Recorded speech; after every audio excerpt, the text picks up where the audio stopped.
એક છોકરો હતો ને સુરતમાં, એણે એક ફ્લેટ બાપાનો ભાડે રાખેલો. તે પછી ફ્લેટમાં રહેતો તો તે રોજ કોક ને કોક કન્યાઓ આવે. એટલે ઓલા બાપા મકાન માલિક હતા ને એને એમ થયું કે મારો આ રોજ નવી નવી કન્યાઓ આવે. એટલે આવડાને પૂછે કોણ હતું ભાઈ આ? તો કે મારી માસીની દીકરી હતી. વળી બીજે દી 2-4 દી પછી કોઈક બીજી આવે તો કે ભાઈ કોણ હતું? તો કે અમારી ફઈની દીકરી હતી. વળી પાછું કોક આવે તો કે અમારી કાકાની દીકરી હતી.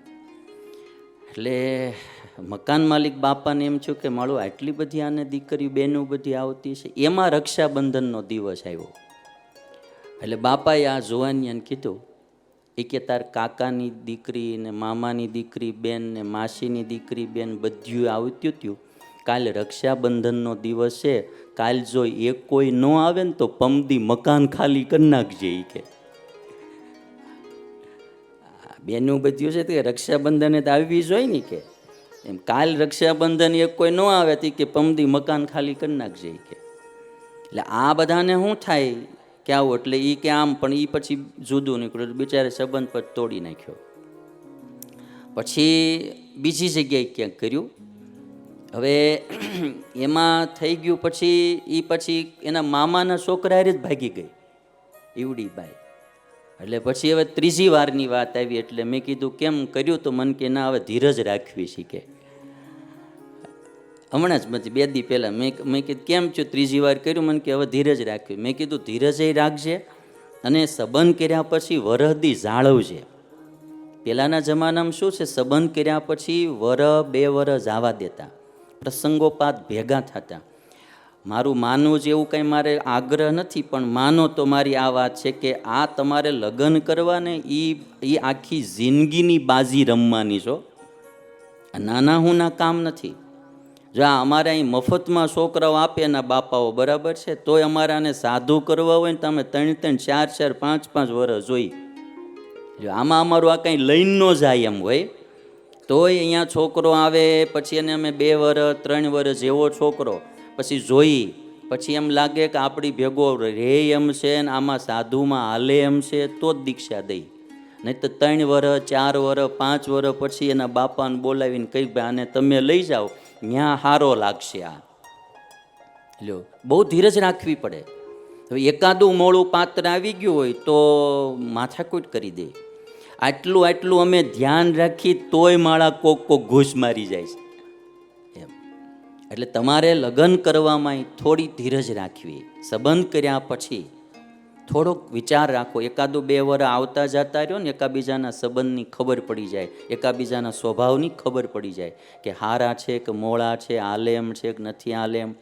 પહેલી વાર જોવા ગયા હોય ત્યારે જ બધું સારું જ હોય, પણ પછી હું ધીરે ધીરે 2-5 મહિના જાય, 4-6 મહિના જાય, પછી એકાબીજાના સ્વભાવ બહાર આવે. એટલે આ થોડી ધીરજ એમાં તમારે રાખવી. અને જો મૃત્યુ 35 વર્ષ છાંડી ગયો હોય તો પાછા ધીરજ ન રાખતા, તાત્કાલિક કરી નાખજો. પછી હું ધીરજમાં વળી પાછું ઓલાનું મન બદલી ગયું, વળી પાછા 5 બીજા કાઢવા પડે. એટલે આમાં 2 બાજુ મારે વાત કરવી પડે. પણ ધીરજ બહુ બધી રાખ્યા છે એવી ખરી. ધીરજ વસ્તુ કેવી છે હું તમને એક ચીજ એમાં બતાવું. એક ચાર્ટ તમે જુઓ. ધીરજ વસ્તુ પહેલાં સમજી લીધા જેવી છે, બહુ ફાયદાકારક છે. હવે આ ચાર્ટમાં તમે જોશો તો ધીર પુરુષ કહેવામાં આવે. જે આખ્યાનો બધાય છે ને એ ધીર પુરુષના આખ્યાનો આવશે.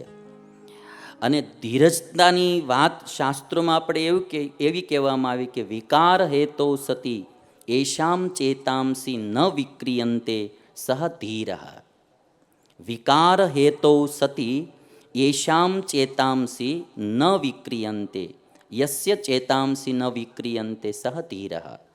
વિકારનો હેતુ હોવા છતાંય જેનું ચિત્ત વિકારને ન પામે એને ધીર પુરુષ કહેવાય. ગુસ્સો આવે એવો પ્રસંગ હોય, એવી ઘટના ઘટી હોય કે એમાં ક્રોધ આવે જ, પણ એવા સમયે જે ક્રોધ ન આવવા દે તો એને ધીર પુરુષ કહેવાય. સમજાય ને આ ભાઈ? મારે તમારે બધાને રાખવી બહુ કઠણ વાત છે. ધીર પુરુષ થવું બહુ કઠણ છે. વિકાર હેતો સતી યસ્ય ચેતાંસી ન વિક્રિયંતે સહ ધીરઃ. વિકારનો હેતુ હોય, વિકારનો હેતુ જ ન હોય તો પછી કોઈ પ્રશ્ન જ નથી. બરાબર. ઉનાળો જ ન હોય તો પરસેવો વળવાનો કોઈ પ્રશ્ન નથી. ઉનાળો હોય ને પરસેવો ન વળે તો આપણે સમજીએ કે આ ભાઈ કંઈક આનું શરીર અલગ પ્રકારનું છે એમ. બાકી તો ઉનાળો જ હોય અને એમાં પરસેવો ન વળવા દેવો એ બહુ કઠણ કામ છે. વિકારનો હેતુ હોય અને વિકાર ન થવા દેવો. ક્રોધનો પ્રસંગ હોય અને ક્રોધ ન આવવા દેવો. તમને ખબર હોય કે અહીંથી મારે જેટલું કરપ્શન કે અનીતિ કરવી હોય એટલી હું કરી શકું એમ છું, અને તમને એ કરવાનો વિચાર ન આવે તો તમે ધીર પુરુષ છો. અવસર હોય, આ મોકો હોય, અને છતાંય તમારું મન એમાં વિકાર ન પામે. કોઈ ગમે એવા પ્રલોભનો આપે અને છતાંય એમાં તમારું મન આકર્ષિત ન થાય તો એ ધીર પુરુષનું લક્ષણ છે. હું હોઉં કે તમે, આપણે બધાય સંસારમાં રહીએ, વિકારના હેતુઓ તો આવવાના જ. એ વિકારના હેતુઓમાં પણ જેનું મન વિકારને ન પામે એ ધીર પુરુષ છે. પછી ભૌતિક કાર્ય હોય, ધાર્મિક કાર્ય હોય કે આધ્યાત્મિક કાર્ય, બધે ધીરજતાની જરૂર પડે. ધીરજતાની બધી જરૂર પડે. એટલે આ ચાર્ટ તમે એક જુઓ, ધીર પુરુષ અને પછી જે વધારે પડતો ધીરો હોય એને ટાઢો કહેવાય. હા, વધારે પડતો છે ને આમાં ઓવર થઈ જાય ને કોઈ પણ વસ્તુ એટલે એ દોષમાં પરિણામ પામી જાય. ધીર એટલે ધીરજતા એ ગુણ છે. ધીરજતા એ ગુણ છે.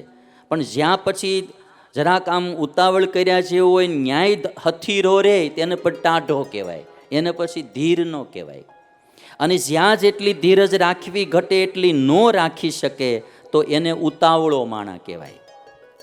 એટલે આ ત્રણ પ્રકારના માણસ તમને દુનિયામાં જોવા મળે: ટાઢો, ધીર અને ઉતાવળો. ટાઢો, ધીર ને ઉતાવળો. હવે જો ધીર પુરુષ કેવો હોય? શાંત હોય. એની મુખાકૃતિ બી શાંત હોય, એનો વ્યવહાર શાંત હોય, એનું બધું શાંત હોય. ધીર પુરુષ હોય ને એ શાંત હોય. ટાઢો એટલે આળસુ. ટાઢો એટલે હું? આળસુ. 4 વાર આમ ઠોહા મારો તો ઊભો ન થાય. 5 વાર કયો કે બાને પાણી દે તો પાણી દેવા ઊભો ન થાય. એ ટાઢા માણા. એવા ટાઢા ટાઢા અમુક માણા હોય ને ભાઈ, તમે વાત જવા દો. એ આળસુ છે, એમાં નુકસાન જાય. અને ઉતાવળો એટલે ચંચળ. ઉતાવળમાં કેટલું કામ બગાડે એનું કંઈ નક્કી નહીં.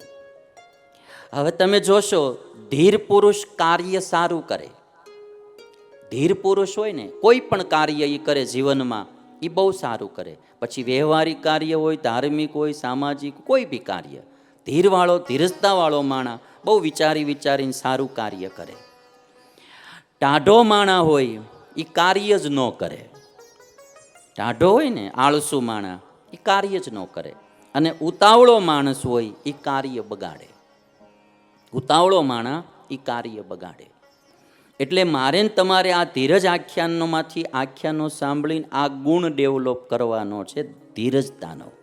નથી આપણે ટાઢું રહેવાનું, નથી ઉતાવળું થવાનું, ધીરજતાવાળું આપણે બધાએ થવાનું છે.